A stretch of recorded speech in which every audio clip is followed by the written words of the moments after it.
Good afternoon, Nerd Fam, and welcome to fabulous Las Vegas, Nevada. We're here at Dell Tech World. My name's Savannah Peterson. Very excited to be bringing you this exclusive interview with our friends at AT&T and H2O.ai. Shri and Jen, thank you so much for taking the time. Busy week, I know, but this story is worth telling.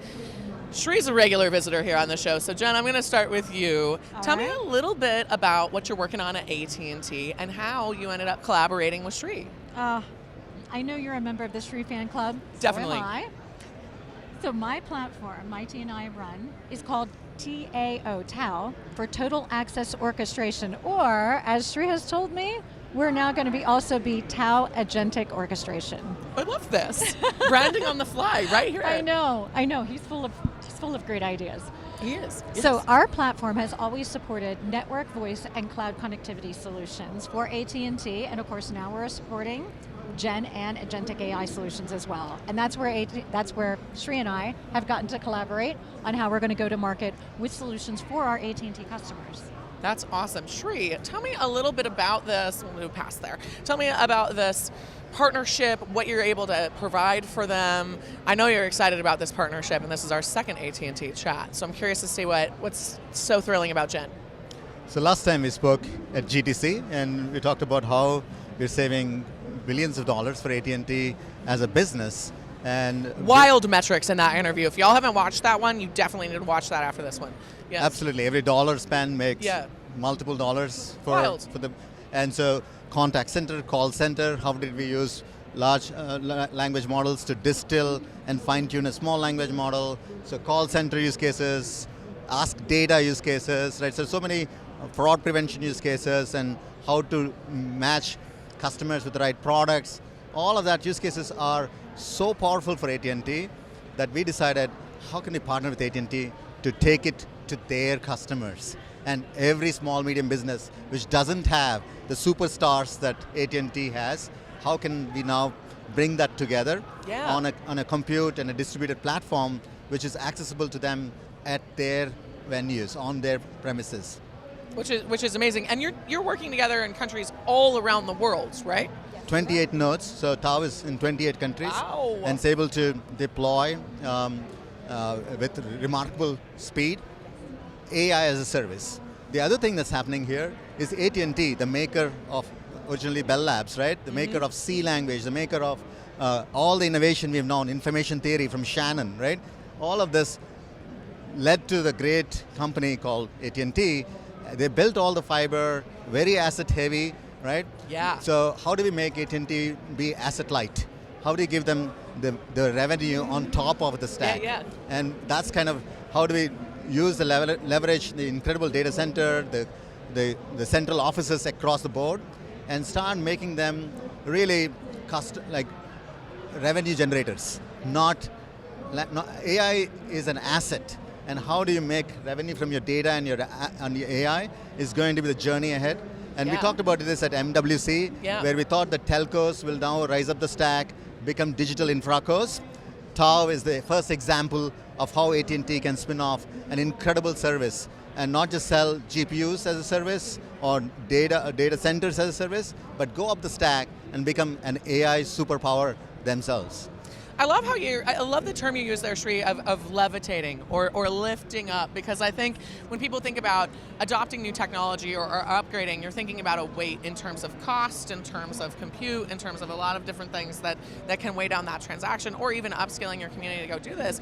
With y'all working together, AT&T customers now and in the future are going to have an outstanding solution that's going to grow with them.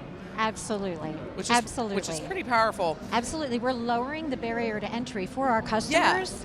Yeah. Getting them into the game. They don't know where to start with AI. They can't make huge capital investments. So with our partnership and the fact that we've already invested in all of that hardware, all of that infrastructure, all of that fiber, we can get them up and running. You've done a lot of heavy lifting and to get you ready for this moment, and it makes sense that this is why you're working together. I love that Shri has a tradition for always bringing me a story about AI for good on the show. Yes. And you were doing some very powerful work. Tell me about the domestic abuse hotline. Yes. So we have provided contact center agent services on the Tau platform for contact centers and for domestic abuse hotlines for, gosh, it's been 4 or 5 years now. So when we got to talking to Sri last night, we said, you know what? We actually have an opportunity together to take this to the next level. If we implement agentic AI with sentiment analysis and the ability to do natural language processing, we can actually route those calls, the most urgent and critical calls, faster to the right call center agent. This is potentially life-saving. Yes, absolutely. And so powerful. Absolutely. And this is an example of something that's good, but something that can also be replicated across different industries, different verticals. Oh, absolutely. It's applicable to a number of industries. It's applicable to a number of verticals. It's something that, honestly, like we can generate real revenue with and meet our customers' needs.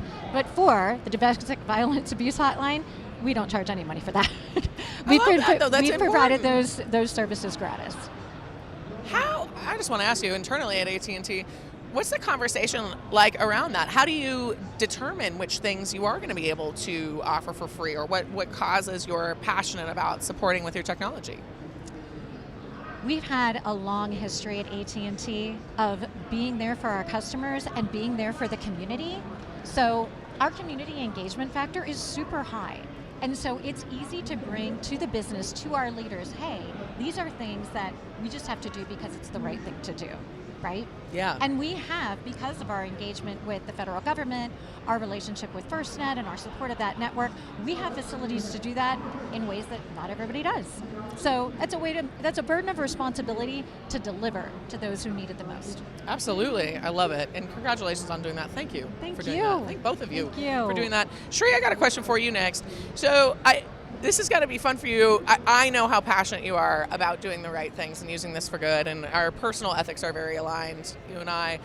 When you're picking your partners to work with, like AT&T, how do you filter for if they're going to be on the level of Shri good when it comes to doing good for the world?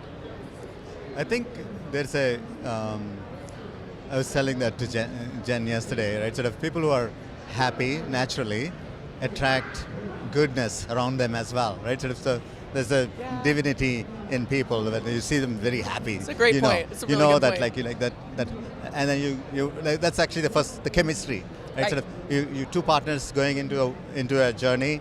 You don't know the ups and downs, so you want to be there with someone you know is going to be there. Build trust quickly, and building one on the other. Like the TOW agentic orchestration that was designed because Jen had a break in her talk. She had 3 breaks in her talk, which is go out, brainstorm, right? That was a great way to bring cross-company cultures. And we are here at Dell. Dell was there helping us. NVIDIA, so Dell, NVIDIA, a host of partner ecosystem. We want to raise a forest, not just a tree. Yeah. So you need to try a lot, and some will fail. If you're not failing, we're not trying hard enough, right? So the bringing that kind of like a wide spectrum of reach across AT&T, because within AT&T there's so many competing projects that are running around, and so how do you, like you just spread the kind of 100 seeds and maybe a dozen of them will take off, right? Sort of, and I think that's the kind of mindset of investing into the partnership. And what we found with AT&T specifically is there's so much data, there's so much great talent, and there's so much desire at the highest level. When John Stankey talks about AI, he's talking about how can first responders go to Maui faster and prevent fire, right? Sort of disasters. So FirstNet is a customer of both of us. It's a powerful way to kind of save lives, use AI to kind of, AI has the potential to make the world better. Yes. AI has the potential to also accelerate the inequity that we have today, unfortunately, yes, right? Does. So my vision is to create 1 million billionaires. And that vision for AI, including... Love this. Did not know this was one of your visions. This is a fun add to this And interview. also, by the way, side note, the world needs more women billionaires. Yes, it does, baby. To break the equity barrier. We're on it. Yeah, so absolutely. We want to, while there's all this discussion about things, the way to bring equity is to create abundance. And AI can bring that abundance. It's not a zero-sum game. And while the people try to think about us versus open source, us versus that, I think the bigger picture here is intelligence will put light where there's darkness and up-level the entire game for the whole human race. And it's our time to kind of nudge AI movement to do good. And to do that continuously, even if it's very small, inch by inch, we want to direct this high speed, high velocity transformation that's happening towards the greater good of the people, greater good of the planet. And I think that's possible with strong like superpowers like, I mean, AT&T, the T symbol was the top 10 stocks for a very long time, right? Yes. Decades ago. Yes, so it was. I'm an AT&T customer myself. Our vision is to bring... Yeah, my pleasure. Our vision is to bring that back, where a lot of this excitement around innovation that was there in the telcos and banks, of course, to now start using them to become the force multipliers for high-speed innovators like ours. We are the world's most accurate agentic AI, which we announced at your last interview. Now bringing that into TAO, we can now start verticalizing all these agents and co-creating with the customers and solve simple problems, whether for fraud prevention or scoring a lead better or creating better content, helping associates sell better in stores, right? Sort of helping companies treat their makers better, their employees better. Right? Sort of all of that inward, outward, and innovation-wise, all three use cases for every small, medium business, we can now offer through this joint partnership. It makes so much, I'm just sitting over here smiling because it makes so much sense because, I mean, AT&T is literally everywhere. And you know, millions of customers and you're best in breed, best in class. And so combining forces, there's so many awesome things that you can do. I mean, the possibilities are truly infinite. So I gotta ask, what are you all working on deploying next? Go for it, Jen. Thank you. Thank you. So right now, we are working together on deploying some agents that can be used for small and medium business. Yes. We're trying to go, like, there's been a lot of focus on what are we doing in the enterprise, right? But we think that the small and medium business is an underserved market.